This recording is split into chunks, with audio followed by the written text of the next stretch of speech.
بسم اللہ الرحمن الرحیم۔ گمنام ہیرو کے معزز ناظرین، السلام علیکم۔ آئیے چلتے ہیں کہانی کی طرف۔ میں بڑی تبدیلی دیکھ رہا ہوں، میرے ساتھ بیٹھا ہوا شخص بولا۔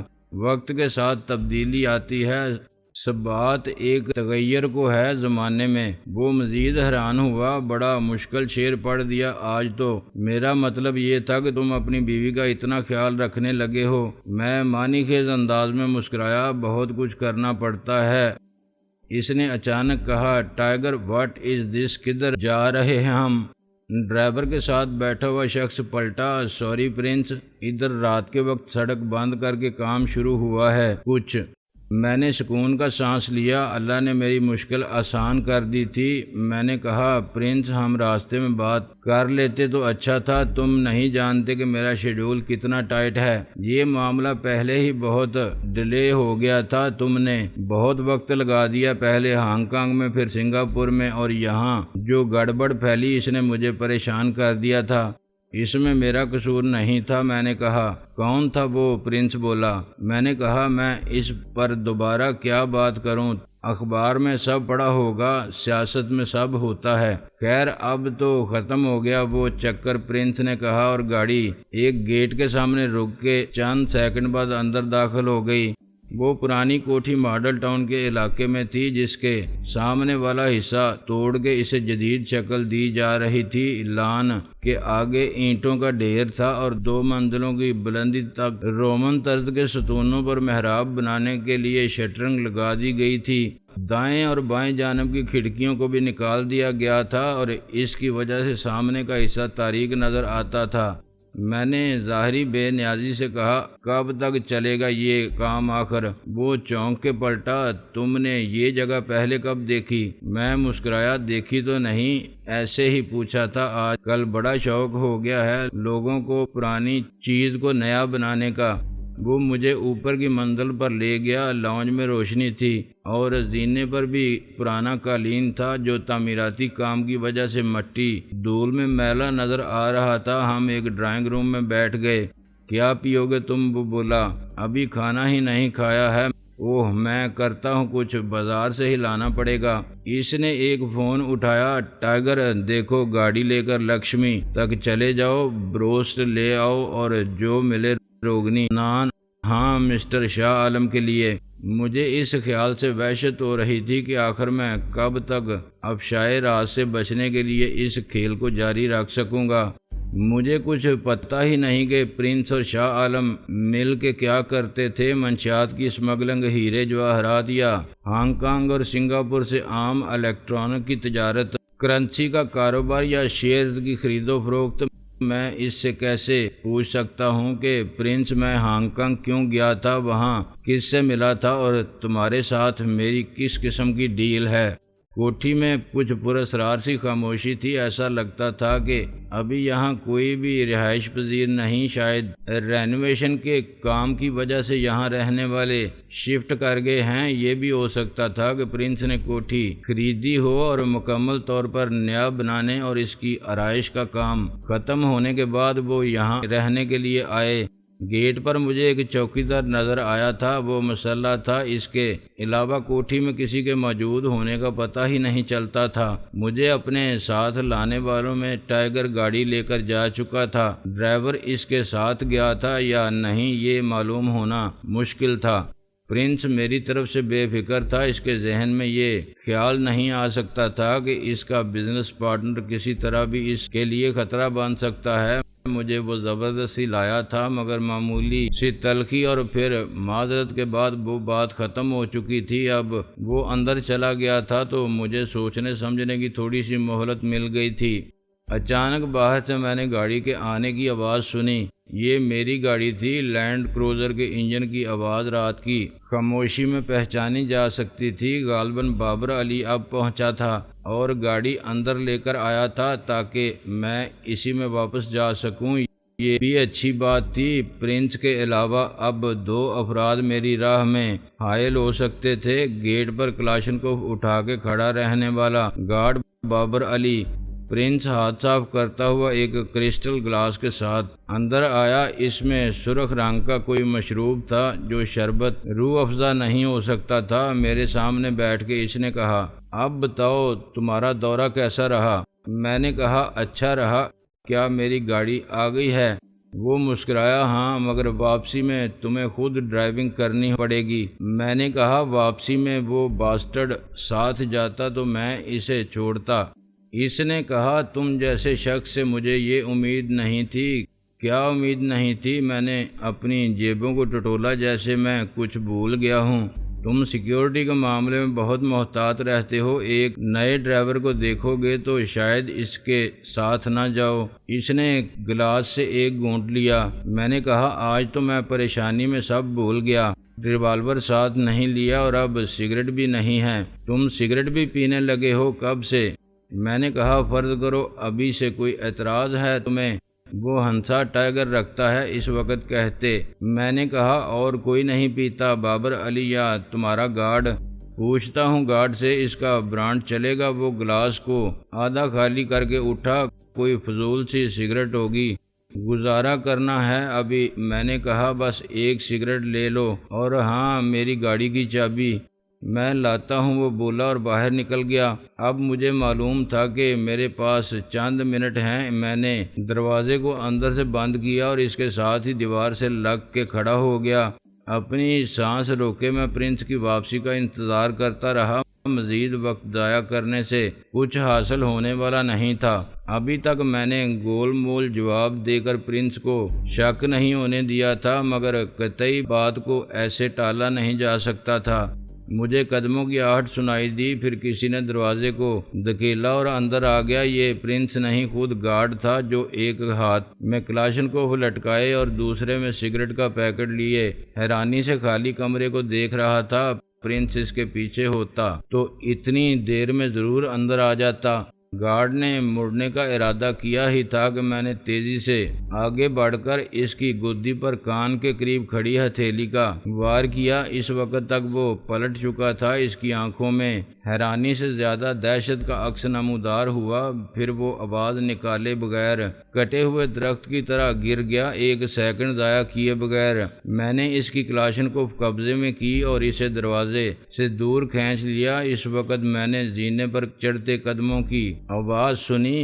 میں نے دروازہ پھر بند کرنے کے لیے ہاتھ بڑھایا ہی تھا کہ وہ دروازے سے اندر آ گیا۔ اس نے میرے ہاتھوں میں کلاشنکوف دیکھی، پھر قالین پر بے حس و حرکت پڑے ہوئے گارڈ کو دیکھا۔ میں نے اسے آواز نکالنے کا موقع نہیں دیا اور کلاشنکوف کا دستہ گھما کے اس کے سر پر دے مارا۔ اس کے حلق سے چیخ جیسی کراہ بلند ہوئی۔ یہ آواز خالی کوٹھی میں گونجی۔ میں نے بابر علی کو بھی اندر گھسیٹ لیا۔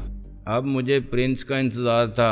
میں نے دروازے سے باہر جھانک کر دیکھا تو مجھے پرنس کی آواز سنائی دی۔ لاؤنج کے دائیں طرف دروازے بند تھے، ان کے نیچے روشنی کی لکیر بھی نہیں تھی۔ وہاں کوئی نہیں تھا، یا وہ پرنس کی فیملی کے بیڈ رومز تھے اور وہ شاید خالی تھے۔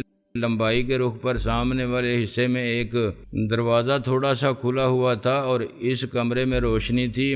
میں نے غور سے سنا، پرنس کی آواز اسی دروازے کے پیچھے سے آ رہی تھی۔ درمیانی فاصلہ تقریباً 30 فٹ تھا۔ وہ نارمل آواز میں بات کرتا تو مکمل خاموشی میں اس کی گفتگو کا ہر لفظ میرے کان واضح طور پر سن سکتے تھے، لیکن وہ آہستہ بول رہا تھا۔ اس کی آواز سرگوشی کے مقابلے میں کچھ بلند تھی۔ صاف ظاہر تھا کہ وہ رازداری برت رہا ہے۔ وہ نہیں چاہتا تھا کہ میں کچھ سنوں۔ اوپر یا نیچے اور کوئی آواز نہیں تھی۔ میں نے درمیانی فاصلے کو دیکھا اور پھر اپنے پیچھے قالین پر بے سدھ پڑے پرنس کے جانثاروں کو۔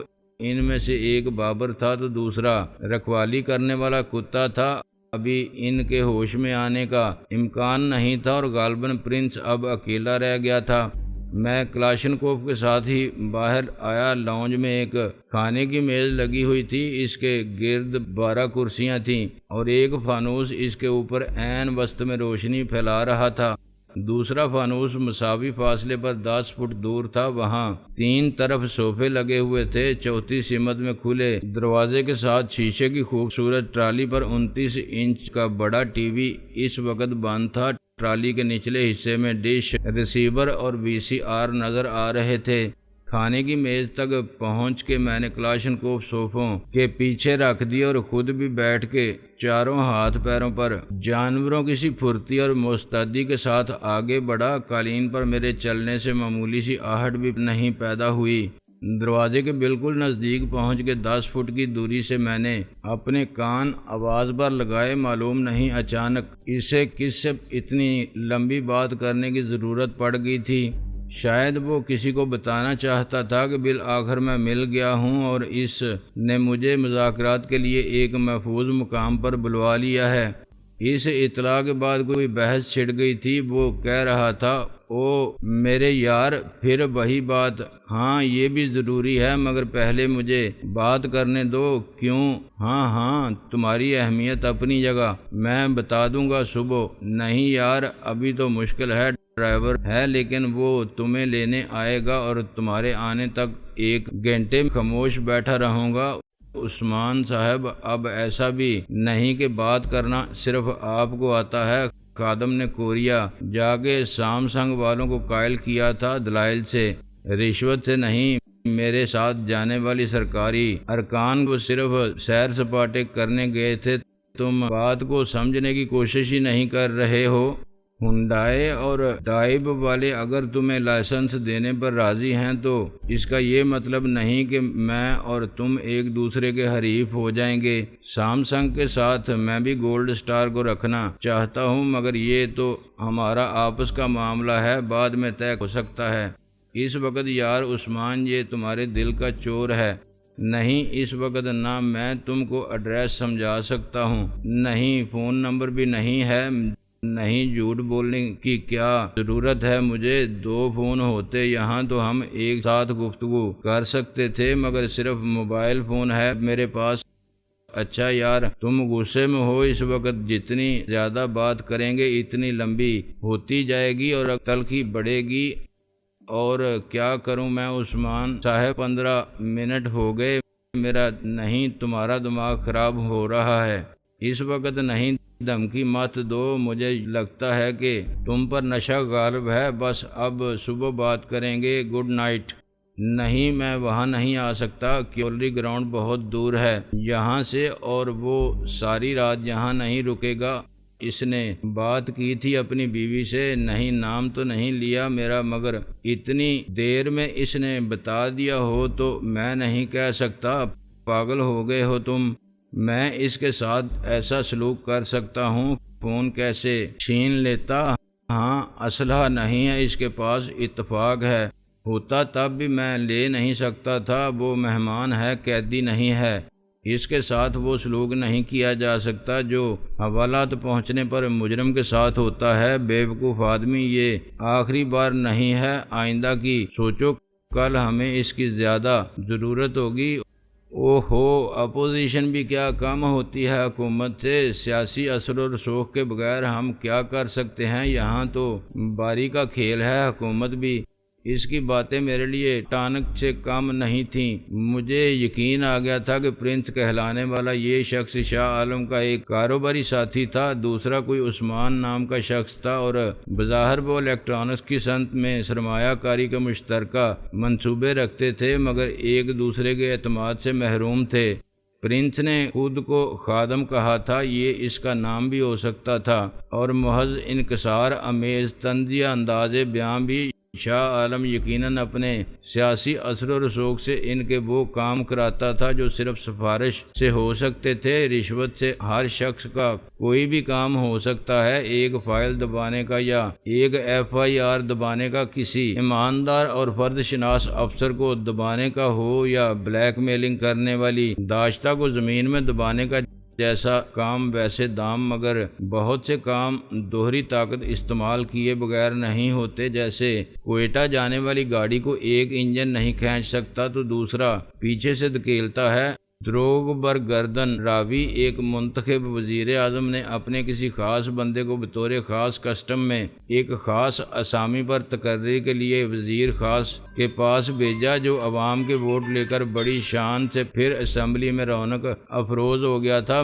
ممبر اور وزارت جن کے گھر کی خاندانی لونڈی تھی، وہ پہلی بار اپنے ہی علاقے میں ضمانت بھی ضبط کروا بیٹھے تھے اور عوام بغلیں بجا رہے تھے کہ اسے کہتے ہیں جمہوریت۔